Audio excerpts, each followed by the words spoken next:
एक बात हमारी सुनो। दुनिया भर के हम पे प्रश्न आते हैं कि महाराज जी ठाकुर जी हमसे प्रेम करते हैं, इसका प्रमाण क्या है?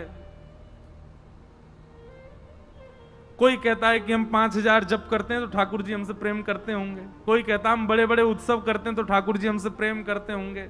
हम गिरिराज जी की हर महीना परिक्रमा लगाते हैं, ठाकुर जी हमसे प्रेम करते होंगे। हम बड़ी बड़ी कथाएं कराते हैं, ठाकुर जी हमसे प्रेम करते होंगे। हम बड़ी बड़ी कथा करते हैं, ठाकुर जी हमसे प्रेम करते होंगे। ये सब मन बहलाने वाली बातें हैं। मूल रूप से ठाकुर जी जिससे प्रेम करते हैं उसके अंदर 3 लक्षण होंगे। सबसे पहले कथा के प्रति अति रुचि। एक तो होती रुचि और एक होती अति रुचि। मतलब पता चल जाए कि कोई कथा एवे वारी है तो 100 काम बाद में, पहले कथा सुनेंगे जाके। ऐसी रुचि चित्त में है तो समझो आप ठाकुर जी के प्रेमी। दूसरी बात, जितनो आनंद जितनो सुख आपको श्री ठाकुर जी को मंदिर में देख करके होवे, उतनो ही सुख उनके वैष्णवन को देख करके है जाए तो समझो ठाकुर जी आपसे प्रसन्न। अरे एयरपोर्ट पर अमेरिका में, कनाडा में, ऑस्ट्रेलिया में कहीं पे कोई तिलकधारी दिख गयो, कंठी वारो दिख गयो, नाचन लगे आप, मानो जैसे राधा रमणी दिख गए हो, इतने आनंद में भर गए वाकू देख करके। भले ही परिचित नहीं है, अपरिचित है, तो समझो ठाकुर जी आपसे प्रसन्न। और तीसरा, गैया और गैया से उत्पन्न हेवे वारी दूध, घी, दही आदि आदि गौरस और पंचगव्य यानी कि गौमूत्र, गौ गोबर आदि, इनके प्रति घृणा बुद्धि नहीं होना।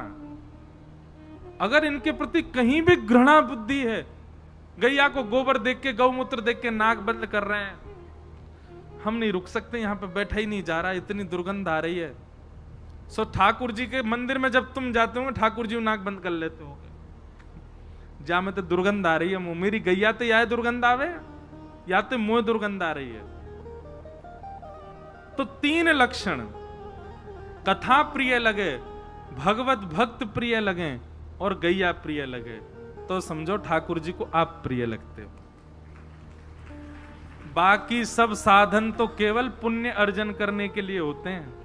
नाम जप, यज्ञ, व्रत, अनुष्ठान, परिक्रमा, यहां से तो केवल पुण्य कमा रहे हो आप। ठाकुर जी को कमानो है तो इन 3 चीजों से प्रेम करो, कथा, वैष्णव और गैया। तो गैया के पास में लेके गए और ठाकुर जी को झाड़ो आदि दियो। इस प्रकार भगवान ने पूतना का वध किया। अब आगे राजा परीक्षित ने सुखदेव जी के चरणों में प्रणाम, क्योंकि अब सीधे पूतना मर्दन की कथा के बाद सुखदेव जी सीधे पहुंच रहे हैं, 3 महीना के है गए ठाकुर जी। तो प्रश्न मन में उठा कि भैया ये जब एक एक दिना इतने विस्तार से बता रहे तो फिर 6 दिना के बाद सीधे 3 महीना पे ही क्यों पहुंचे? बीच में ठाकुर जी की कोई लीला ही नहीं बताई। तो बोले परीक्षित को थोड़ा भय लगने लगा। आनंद तो बहुत आ रहा था, नेत्रों से आंसू गिर रहे हैं ठाकुर जी की लीला सुन के, लेकिन मन में थोड़ा सा हल्का सा संकोच उसके चित्त में आया कि मेरे जीवन के 7 दिन बचे हैं बस, और आज 5वां दिन है। मतलब परसों तो तक्षक सर्प आके डस देगा, उसका भय नहीं है परीक्षित को। परीक्षित को यह भय है कि कहीं परसों का दिन आ गया और ब्रज लीला ही रही, आगे लीला ही नहीं सुन पाया, मैं पूरी कृष्ण लीला विस्तार से नहीं सुन पाया, तो फिर दिक्कत हो जाएगी। ये अधूरी कथा छोड़ के मुझे नहीं जाना, मुझे पूरी कथा सुननी। तो उसने चरणों में निवेदन करते हुए कहा, हे सुखदेव जी महाराज, आप जो कथा सुना रहे हैं मैं इतना डूब रहा हूं उसमें, मैं इतना आनंद में चला गया हूं, पर मुझे कहीं ना कहीं समय की बाध्यता है। मुझे परसों तक्षक सर्प दस देगा, कम से कम उससे पूर्व में ही आप मुझे संपूर्ण लीला सुनाओ। शुकाचार्य जी बोले वैसे तो जब तक हम बैठे हैं तब तक तक्षक आएगा नहीं यहां पर, लेकिन एक ब्राह्मण ने 7 दिन की अवधि दी है, तो ब्रह्म वाक्यम जनार्दनम, तो 7 दिन का मर्यादा तो रखनी पड़ेगी। इसलिए अब कुछ कुछ प्रसंग ही जो जरूरी हैं, जो बहुत सुखदायी, उनको मैं सुनाऊंगा। इसलिए अब अचानक से श्री सुखदेव जी महाराज 3 महीना, फिर सीधे 1 साल, फिर 3.5 वर्ष, फिर 6 वर्ष, फिर इस प्रकार ब्रज लीला ज्यादा विस्तार नहीं करी भागवत में। उसका विस्तारीकरण फिर अष्ट सखाओं के अपने पदों में किया, भावों में किया, बाद में फिर बहुत विस्तार हुआ। पर उस समय सुखदेव की, परीक्षित की समय की बाध्यता देखते हुए सूक्ष्म में ही कहा।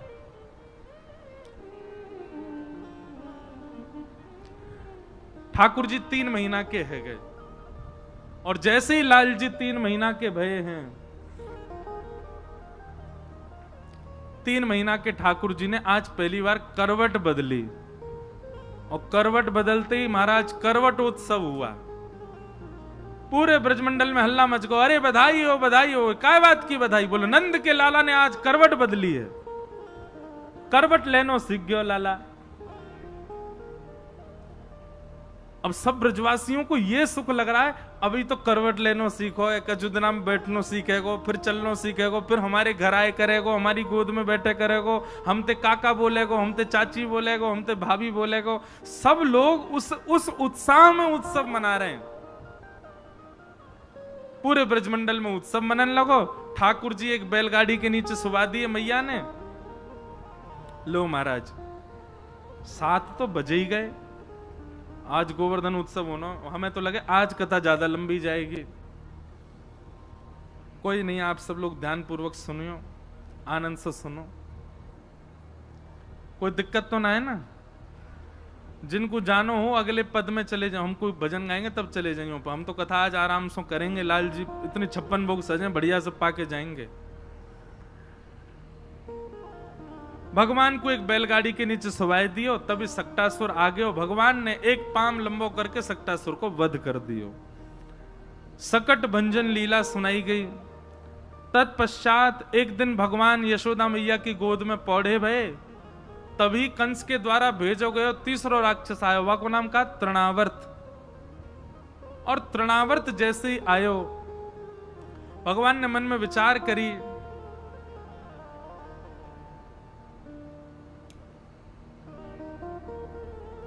शिव गुरु जी आए पीछे से लेके, इधर देखो, यहां देखो। बोलो वृंदावन बिहारी लाल की जय। तो तृणावर्त नाम का दैत्य आया, भगवान मैया की गोद में पौड़े भये। ठाकुर जी ने मन में विचार करी, ये बवंडर के रूप में तृणावर्त आयो है, हमको उड़ा के ले जाएगो, और कहीं हमारे संग यशोदा मैया को ले गए हो तो या को मार नहीं पाएंगे।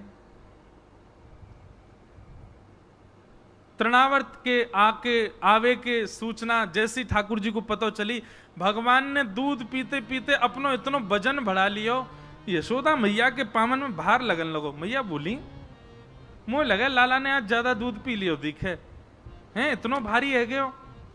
सो यशोदा मैया ने आंगन में पलना में ठाकुर जी पड़ा दिए, स्वयं भीतर चली गई। ठाकुर जी बोले जे ठीक है।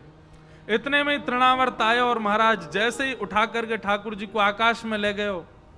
भगवान ने आकाश में जाते तृणावर्त को गरो पकड़ो और पकड़ करके नीचे पटक दियो, और तृणावर्त को वध है गयो। सब ब्रजवासी दौड़े दौड़े गए, अरे लाला हवा उड़ा के ले गो, हवा उड़ा के ले गो। उसको हवा बोलते हैं आज भी। अरे नेक्स्ट से लाला को हवा उड़ा के ले गो। सब पीछे पीछे दौड़े, थोड़ी दूर जाकर के देखा तृणावर्त शांत, ठाकुर जी एक शिला पर अब बैठनो सीख गए, नेक्स्ट से बैठे हुए हैं और मंद मंद मुस्कुरा रहे हैं।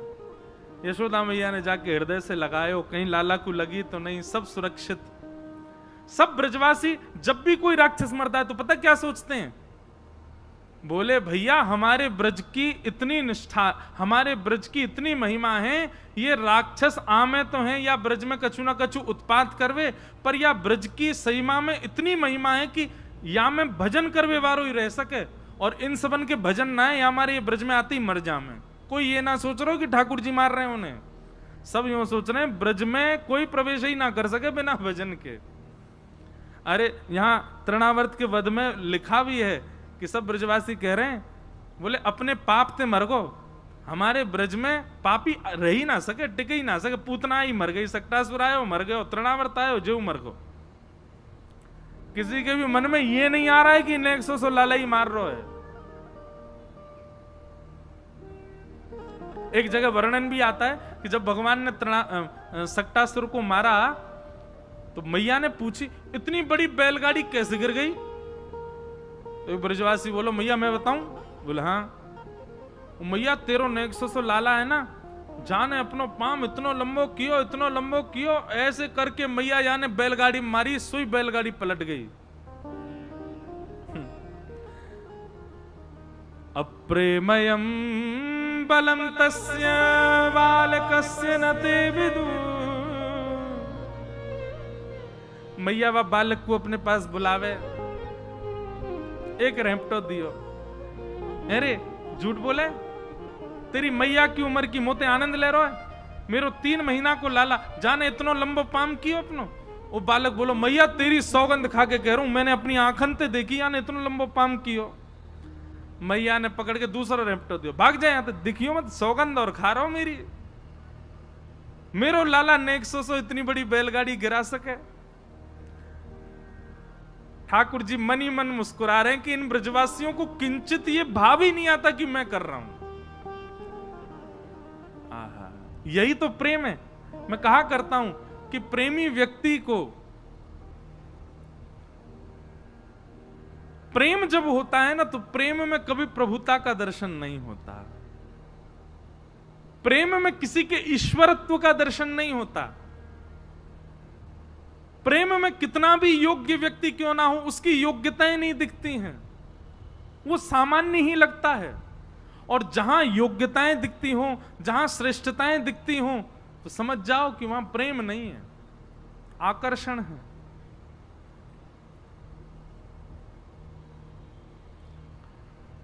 ठाकुर जी 1 बरस के है गए, अब 1 बरस के लाला है गए, लेकिन अभी तक नामकरण नहीं भयो। तभी श्री गर्गाचार्य जी महाराज आए और गर्गाचार्य जी महाराज ने आकर के दोनों बालकन को नामकरण कियो। अयम ही रोहिणी पुत्रो रमय श्रुहिदो गुणै आख्यास्यते राम इति वलाधिक्याद् वलम विदु। मैया, ये आपका जो बालक है, ये रोहिणी का पुत्र बलराम, इनका नाम मैं राम रखता हूं, पर बल की अधिकता के कारण इनको संसार बलराम कहकर के पुकारेगा। जय हो। बोलो वृंदावन बिहारी लाल की।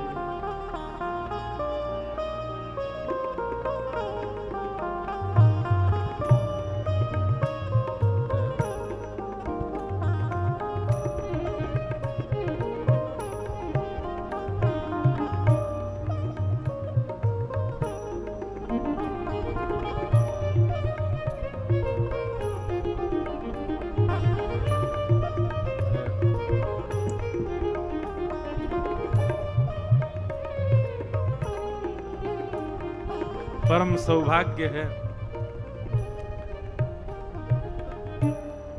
परसों कथा में पूज्य पिताजी महाराज आए, हमारे दीक्षा गुरुदेव, जिनसे हमको दीक्षा मिली, और आज हमारे शिक्षा गुरुदेव पधारे हैं, जिन्होंने बालक की उंगली पकड़ करके हमको व्यासपीठ पर जिन्होंने बैठाया, वो पधारे हैं। ऐसे परम पूजनीय प्रातः स्मरणीय श्री शिव प्रसाद उपाध्याय गुरु जी आए हैं। क्योंकि ब्रज की कथा है, ब्रज में जब भी अवसर होता है रहने का, तो गुरु जी से प्रार्थना रहती है कि गुरु जी आप नित्य पढ़ाओ। हम कथा करने आते, उससे पहले गुरु जी पढ़ाने ही आते हैं, रोज पढ़ाते हैं, कुछ ना कुछ नए नए विषय चिंतन होते रहते हैं। तो आज गुरु जी से प्रार्थना की कि आप पधारें, तो आज अभी विद्यालय से ही आ रहे हैं सीधे, क्योंकि नित्य विद्यालय होते हैं, सब बालक पढ़ते हैं वृंदावन में। ऐसे हमारे गुरुदेव पधारे। आप सब श्रोता मथुरावासीन की ओर से गुरुदेव को बारंबार प्रणाम। तो बलराम जी का नामकरण संस्कार हुआ। गर्गाचार्य जी ने बताया, बोले मैया ये रोहिणी नंदन है, इनका नाम मैं राम रखता हूं, पर बल की अधिकता के कारण पूरा विश्व इनको बलराम कहकर के पुकारेगा। इनके और भी कई नाम होंगे, संकर्षण आदि। और अब आए छोटे लाला की बारी, और छोटे लाला के अनेक भाव कहते भय गर्गाचार्य जी समाधिस्थ हो गए, अनेक अनेक भाव सब सुनाते हैं, भागवत जी में वर्णन भी है। परंतु श्री गर्गाचार्य जी समाधिस्थ हुए, और समाधिस्थ के बाद जब पुनः अपने भाव में आए तो नामकरण संस्कार करते हुए कहने लगे कि बहुनी संति नामानि रूपाणि च सुतस्य ते गुणकर्मानुरूपाणि तान्यहं वेदनो जना। भैया आपको जो छोटो लाला है ना, या के एकाद नाम ना है, या के तो बहुत सारे नाम है। गुण के अनुसार, कर्म के अनुसार आपके इस बालक के अनेक नाम। अच्छा एक बात सुनिए, कल ही गुरुजी से चर्चा हो रही थी गणपति के विषय में, श्री गणेश जी के विषय में। तो गुरुजी ने एक बात बताई, बोले कि देवताओं के नाम उनके गुण और उनके कर्म के अनुसार होते हैं। जैसे उनके गुण होते हैं, जैसे वे कर्म करते हैं, जैसे उनकी क्रिया होती है, वैसे उनके नाम रखे जाते हैं। हमारा उल्टा है, हमारे नाम रख दिए जाते हैं भले ही हमें वो गुण बिल्कुल ना हो।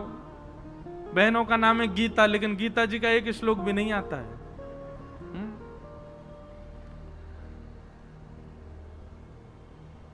किसी का नाम है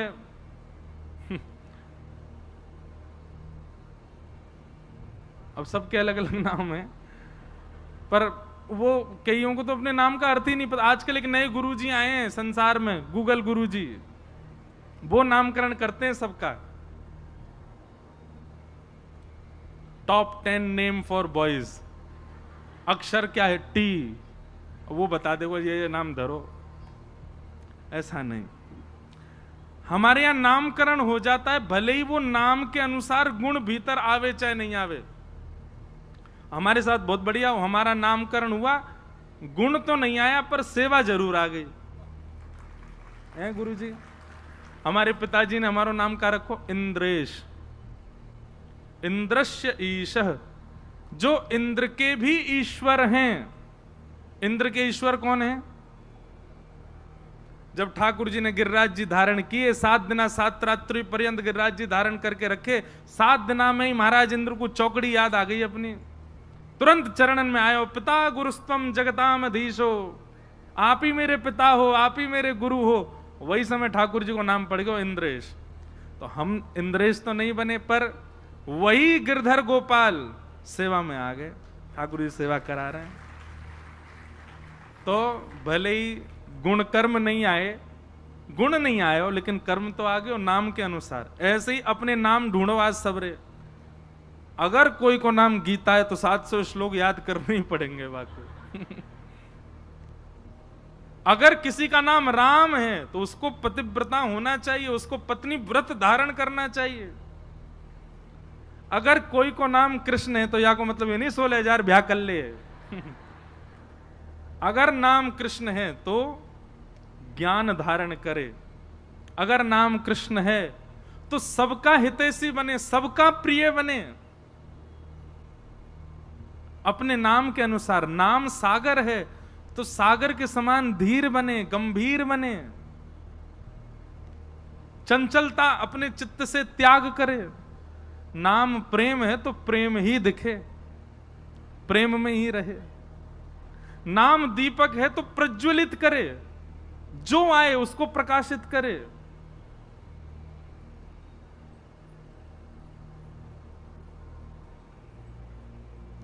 ऐसे अपने नाम आज ढूंढो सबरे, अपने नाम का अर्थ, और फिर देखना मैं हूं ऐसा। नाम तो दयाराम और लिए डंडा डोला सबन के पीछे मार तो हूं। ऐसो काय बात को भैया। नाम है गंगा तो गंगा की तरह शीतलता हो, गंगा की तरह पवित्रता हो, जो संपर्क में आए वो भी पवित्र हो जाए। आज बहुत बढ़िया सूत्र मिल रहा है कि भैया हम लोग हर दिन कुछ ना कुछ अपने अंदर करने का प्रयास करते हैं कि ये शुद्ध करेंगे। अब यही करो, बोले जो नाम है वैसे हम है जाएं, जैसा नाम है वो गुण हमारे भीतर आ जाए।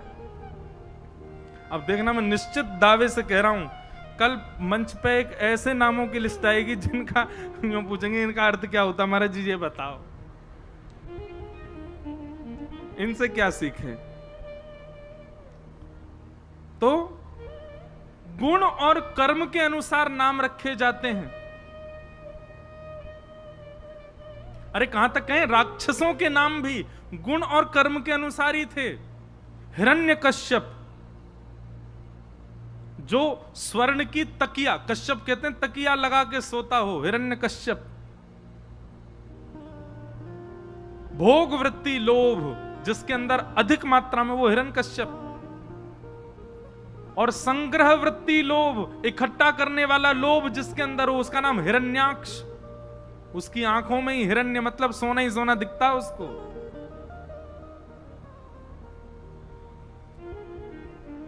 तो राक्षसों के नाम भी वैसे ही होते थे, देवताओं के नाम। तो भगवान के लिए गर्गाचार्य जी बोले, एक गुण हो तो एक नाम रखूं, पर आपके लाला के तो अनेक गुण होंगे, अनेक कर्म होंगे, उनके अनुसार आपके लाला के तो अनेक नाम हैं। मैया बोली, बाबा ऐसा मत करो, एक ही नाम बताए दो, मैं अपने लाला को कैसे पुकारे करूंगी। तब गर्गाचार्य जी कहते हैं, आसन वर्णास्त्रयो ह्यास्य गुह्यतो नुयुगम तनु शुक्ले रक्तस्तथा पीत इदानीं कृष्णतां गतः। बोले आपके ये लाला कभी शुक्ल वर्ण के हुए, कभी रक्त वर्ण के हुए, इसके वर्ण कई बार बदले। वर्ण मतलब कॉम्प्लेक्शन। ठाकुर जी कभी श्वेत वर्ण के भी रहे हैं, कभी रक्त वर्ण के भी रहे हैं, कभी पीत वर्ण के भी रहे हैं।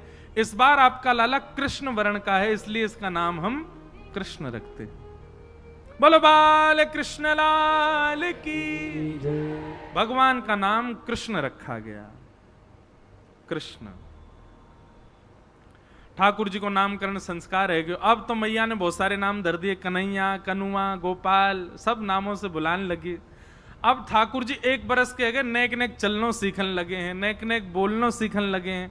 अब मैया ताल बजावे तो वह ताल को सुनकर के ठाकुर जी अपनी दोनों भुजा उठा के नृत्य करें। मैया सब गोपीन को बुला बुला करके अपने लाला की नई नई लीला दिखावे। अरे देखो आज लाला जे बोलनो सीख गो, आज लाला जे करनो सीख गो। मैया ने ठाकुर जी को याद करा दिए, बोले लाला तेरी नाक कहाँ है? सो ठाकुर जी नाक पकड़े अपने, जेरी नाक। लाला तेरी आंख कहाँ है? सो ठाकुर जी ऐसे अपनी आंख करें। छोटे छोटे बालकों को सिखा देते हैं, आइस कहाँ है बच्चे, आइस बताओ, ऐसे ऐसे करते हैं। ऐसे ठाकुर जी भी सीख गए। लाला तेरी जीभ कहाँ है? सो ठाकुर जी जीभ निकाल रहे हैं, जेरी जीभ। अब सब गोपियां घेर के बैठी हैं, सब पूछ रही लाला तेरे पाम कहाँ है? सो ठाकुर जी अपने पाम पकड़े। तेरे हाथ कहाँ है? जेरे। एक चतुर गोपी पीछे खड़ी खड़ी बोली, लाला तेरे कान कहाँ है? कान। सो ठाकुर जी वाकू यूं देखें, मैया तेरे लाला जी ना पता कान कहाँ है? अरे ना लाला तो कल सिखाया तो कान कहाँ है, बता दे कान कहाँ है, जल्दी बता। ठाकुर जी उठ करके गए। ठाकुर जी मन में सोचने लगे, मैं अपने कान पकड़ूंगा। सो जे मुंह बोले कि चल लाला क्षमा कियो, कान मत पकड़े। ठाकुर जी तो समझ गए वाकई मन की बात। सो ठाकुर जी बोले मैं कब कान पकड़ूं? अब बोलना तो जाने नहीं नेक्से से लाला। तुरंत उठे, उठ करके वह गोपी के पास गए और वही के कान पकड़ के बोले जे रे कान, ये कान। गोपी बोली मैया लाला तो तुम्हारो चतुराई भी सीख तो जा रहा है। आहा, दूध न पीवे लाला, दही हु न खावे। दूध न पीवे लाला, दही हु न खावे। माखन मिश्री को बड़ो रे खवैया, माखन मिश्री को बड़ो रे खवैया। ओ नाचे नंद लाल, नचावे हरि की मैया।